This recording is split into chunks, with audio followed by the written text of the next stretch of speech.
The tank Infantry Mk IV Churchill was a British heavy infantry tank used in the Second World War, best known for its heavy armour, large longitudinal chassis with all-around tracks with multiple bogies, its ability to climb steep slopes, and its use as the basis of many specialist vehicles.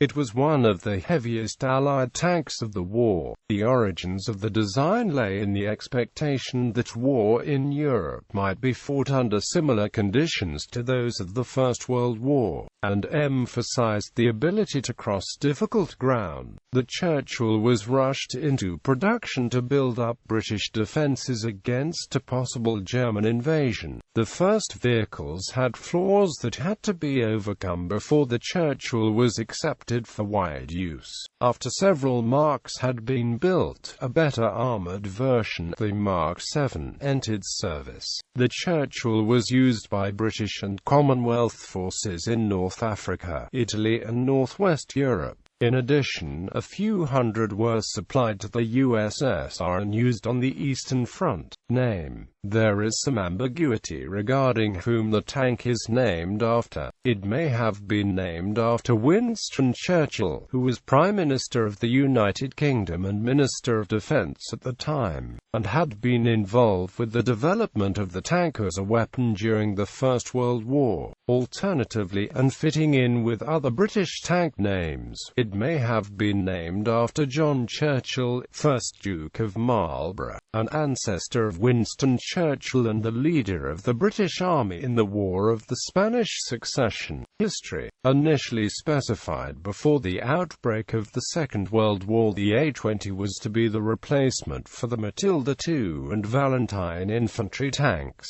in accordance with British infantry tank doctrine and based on the expected needs of World War I-style trench warfare. The tank was required to be capable of navigating shell-cratered ground, demolishing infantry obstacles such as barbed wire, and attacking fixed enemy defenses. For these purposes, great speed and heavy armament were not required. The vehicle was specified initially to be armed with two QF 2-pounder guns, each located in a side sponson, with a coaxial BESA machine gun. A third BESA and a smoke projector would be fitted in the front hull. The specification was revised to prefer a turret with 60 mm of armor to protect against ordinary shells from the German 37 mm gun. Outline drawings were produced based on using the A-12 Matilda turret and the engine of the Covenanter tank. Detailed design and construction of the A-20 was given to the Belfast shipbuilders Harland and Wolff, who completed 4 prototypes by June 1940. During the construction period, the armament was reconsidered, including fitting either a 6-pounder or a French 75 mm gun in the forward hull. In the end, a 3-inch howitzer was chosen. The A-20 designs were short-lived, however, as at roughly the same time the emergency evacuation of the British Expeditionary Force from Dunkirk occurred. At 43 tons, with a 300 horsepower flat 12 Meadows engine, the A-20 had limited power compared to the 18-ton Covenanter. This was a less serious limitation than it might appear, owing to the British distinction between the high-speed cruiser tanks and the slow-speed infantry tanks. Vauxhall were approached to see if they could build the A-20, and one example was sent to Vauxhall at Luton to see if they could provide an alternative engine. To this end, they developed a flat 12 petrol engine. For speed of production, this engine was based on a Bedford 6-cylinder lorry engine, giving rise to its name of Twin 6. Although still a side-valve engine, the engine was developed with high-squish pistons, dual ignition and sodium-cooled exhaust valves in Stellite seats to give 350 bhp. With France lost, the scenario of trench warfare in Northern Europe was no longer applicable and the design design was revised by Henry Merritt, director of tank design at Woolwich Arsenal, based on the combat witnessed in Poland and France. These new specifications for the A-22 or infantry tank Mark IV were given to Vauxhall in June 1940, with German invasion of Britain looking imminent, and the loss of a substantial amount of military vehicles in the evacuation from France. The War Office specified that the A-22 had to enter production within a year. By July 1940 the design was complete, and by December of that year the first prototypes were completed. In June 1941, almost exactly a year as specified, the first Churchill tanks began rolling off the production line. A leaflet from the manufacturer was added to the user handbook saying, "Fighting vehicles are urgently required, and instructions have been received to proceed with the vehicle as it is rather than hold up production. All those things which we know not as they should be will be put right." The document then described known faults, with workarounds and what was being done to correct the problem. Because of its hasty development, there had been little testing, and the Churchill was plagued with mechanical faults. Most apparent was that the Churchill's engine was underpowered, unreliable, and difficult to access for servicing. Another serious shortcoming was the tank's weak armament, the 2-pounder gun, which was improved by the addition of a 3-inch howitzer in the hull to deliver an he shell, albeit not on a howitzer's usual high trajectory. Production of a turret to carry the QF 6-pounder gun began in 1941, but problems with the plate used in an all-welded design led to an alternative cast turret also being produced. These formed the distinction between Mark III and Mark IV. The poor speed of the Churchill nearly caused production to be ceased in favor of the forthcoming Cromwell tank. It was saved by the successful use of the Mk3 at the Second Battle of El Alamein in October 1942. The second major improved Churchill, the Mk7, was first used in the Battle of Normandy in 1944. The Mk7 improved on the already heavy armour of the Churchill with a wider chassis and the British 75mm gun which had been introduced on the Mk5.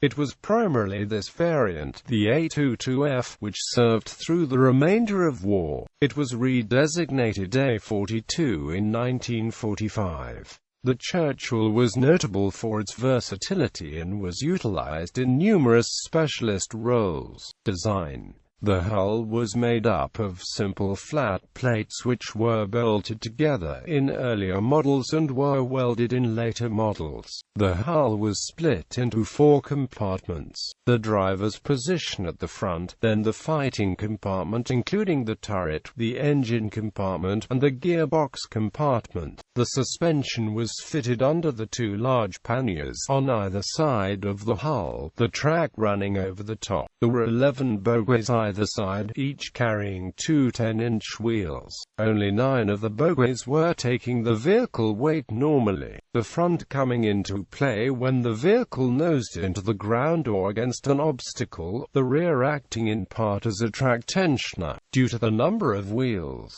the tank could survive losing several without much in the way of adverse effects, as well as traversing steeper terrain obstacles. As the tracks ran around the panniers, escape hatches in the side could be incorporated into the design. These were retained throughout the revisions of the Churchill and were of particular use when the Churchill was adopted as the AVRE. The Bedford vehicle's engine was effectively 2 engines in horizontally opposed configuration on a common crankshaft. There were 4 Solex carburetors, each on a separate manifold that fed 3 cylinders formed as a single cylinder head. The elements of the engine and ancillary components were laid out so they could be reached for maintenance through the engine deck covers. Air for the engine was drawn from the fighting compartment through air cleaners. Cooling air was drawn into the engine compartment through louvers on the sides, across the radiators and through the engine compartment by a fan driven by the clutch. This fan blew the air over the gearbox and out the rear of the hull. By opening a flap between the fighting compartment and the engine compartment, this airflow could be used to remove fumes produced by firing the armament. The 1,296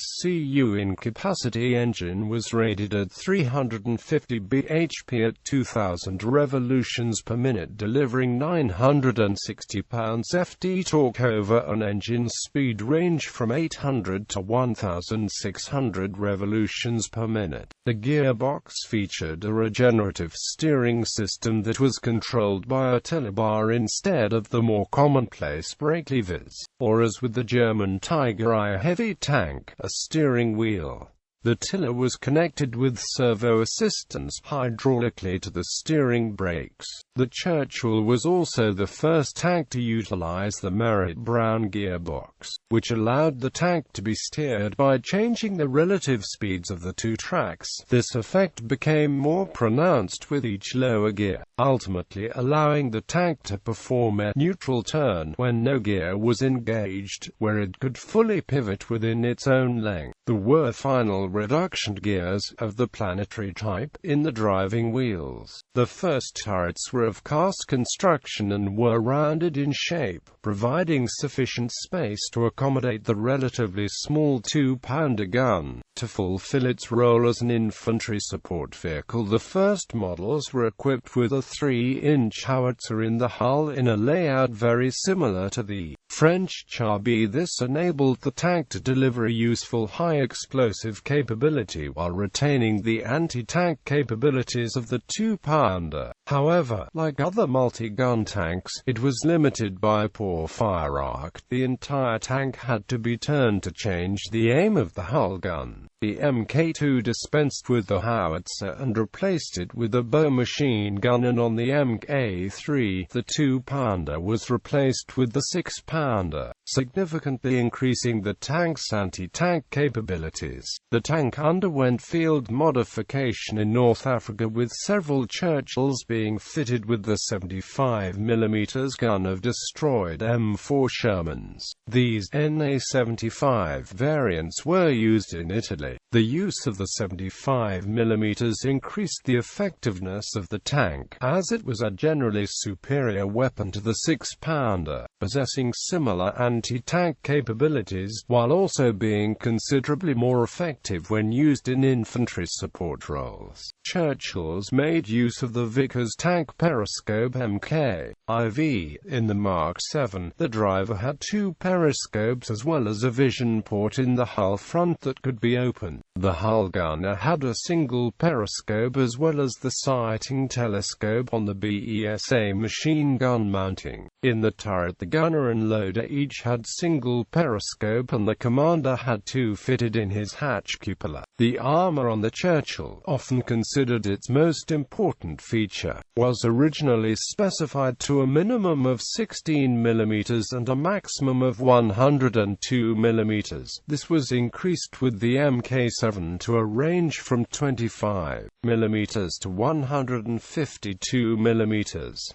Though this armor was considerably thicker than its rivals, it was not sloped, reducing its effectiveness. Earlier models were given extra armor by the expedient of welding extra plates on. On the Mark VII, the hull front armor was made up of a lower-angled piece of 5.5 in, a nearly flat 2.25 in plate, and a vertical 6-inch plate. The hull sides were for the most part 3.75 in.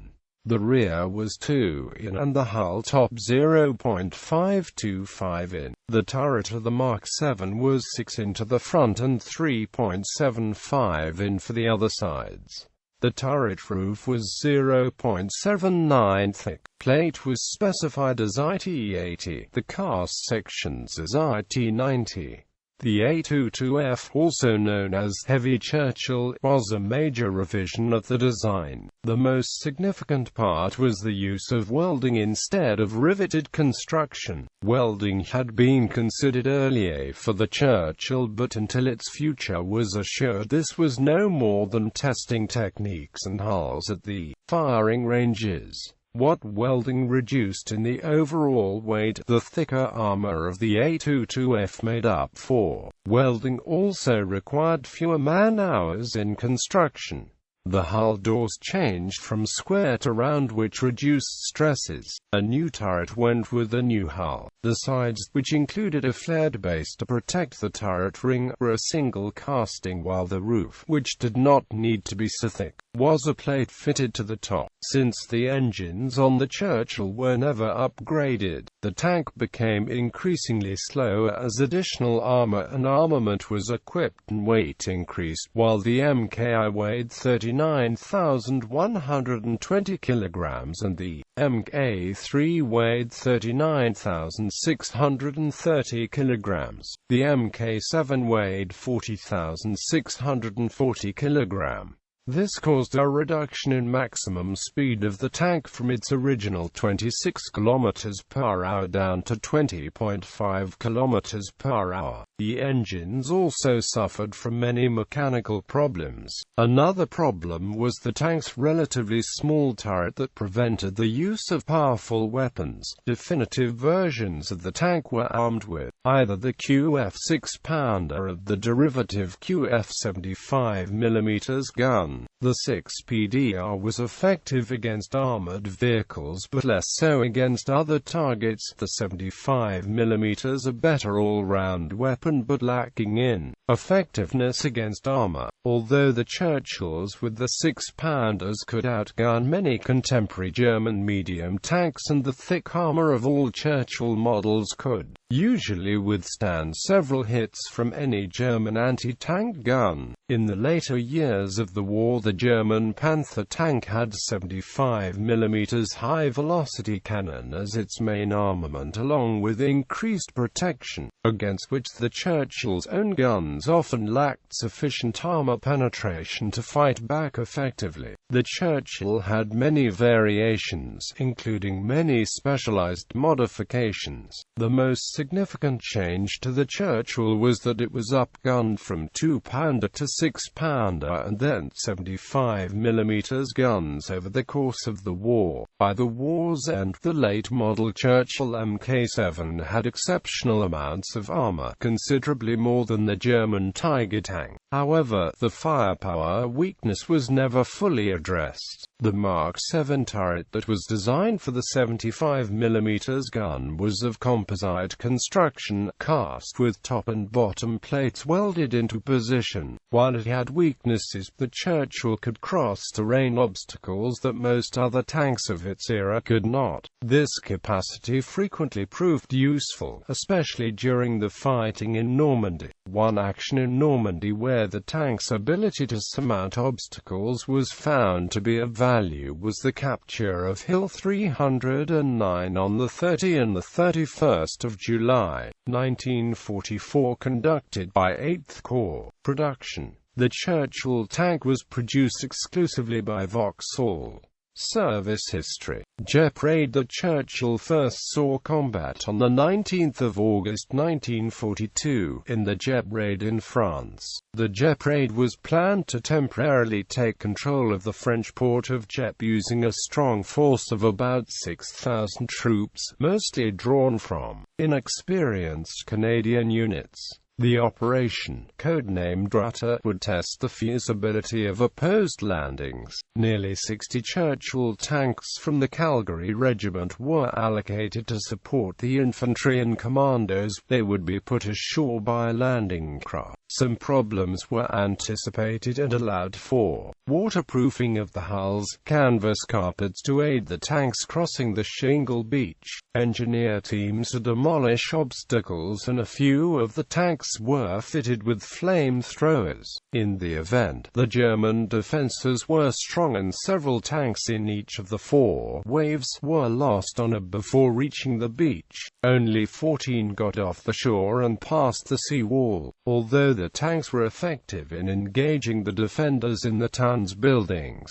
the progress was blocked by concrete defenses. The demolition teams, killed or pinned on the beach, had not been able to accompany the tanks. Some tanks were able to return to the beach once a withdrawal had been signaled, but none were taken off. Nearly 70% of the Canadians were killed, injured or captured, and none of the raid's objectives were met other than the secret raid on the radar station on a headland, North Africa. 6 Mk3 Churchill saw action in the Second Battle of El Alamein in October 1942. This detachment, called King Force, supported the attack of 7th Motor Brigade. The Churchills were fired on many times by German anti-tank guns, but only one received more than light damage. One tank was said to have been hit up to 80 times. King Force was disbanded after El Alamein. It had been formed to test whether the Churchills could operate in Africa. Instead, the 25th Army Tank Brigade of 3 regiments was sent to Africa, and went into action in February 1943 during the Tunisian campaign. Churchill tanks took part in containing the German offensive of Operation Ochsenkopf in February to March 1943.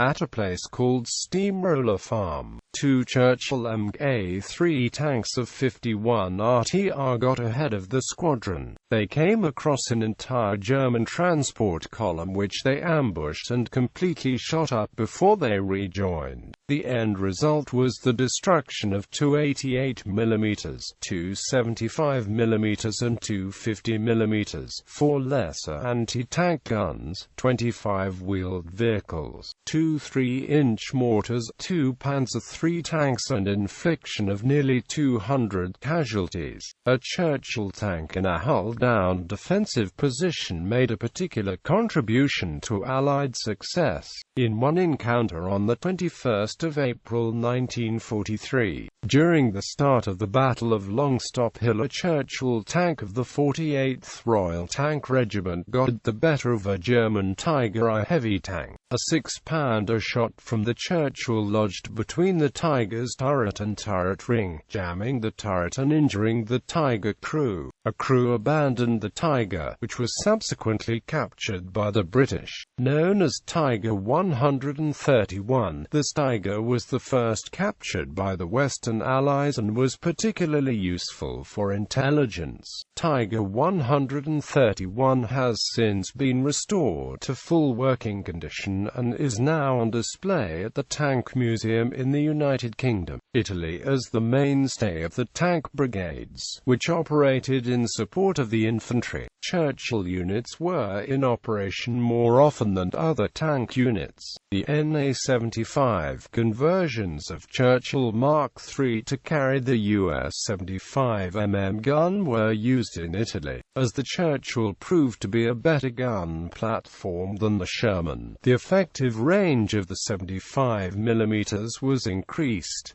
Northwest Europe. Churchills saw widespread action in Normandy during the Battle of Hill 112 and Operation Bluecoat, as well as subsequent operations in the Low Countries and into Germany, such as the fighting in the Reichswald during Operation Veritable. The Churchill was able to cross the muddy ground and force through the forests of the Reichswald. A contemporary report expressed the belief that no other tank could have managed the same conditions.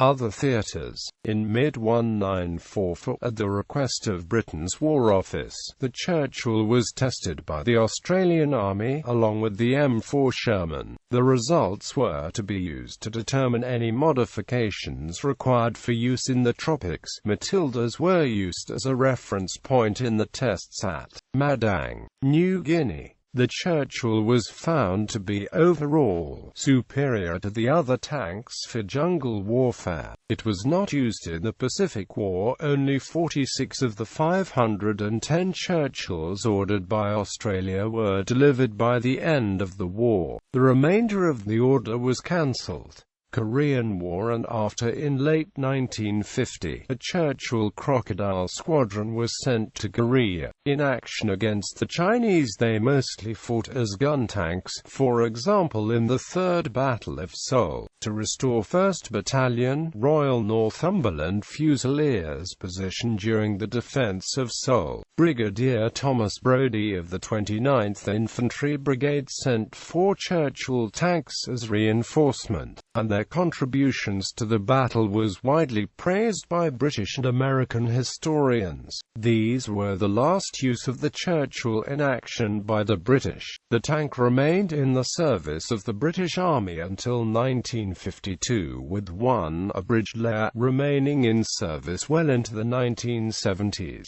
USSR. The Soviet Union was sent a total of 301 Churchill Mk3 and Mk IV types as part of the Lend-Lease program. 43 were lost en route on the Arctic convoys. In 1943, the Soviet 5th Guards Tank Army used Churchills in the Battle of Prokhorovka, during the Battle of Kursk, and in the 4th Battle of Kharkov. Irish Army service. The Irish Army took delivery of 3 Churchill Mk5 tanks in 1948 and a 4th in 1949.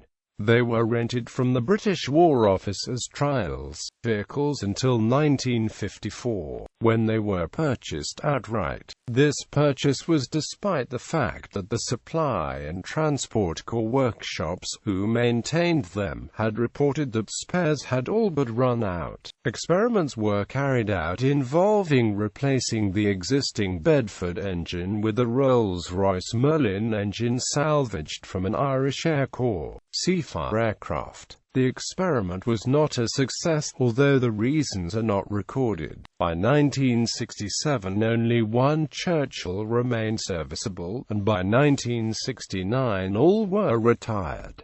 One remains preserved in the Curragh camp.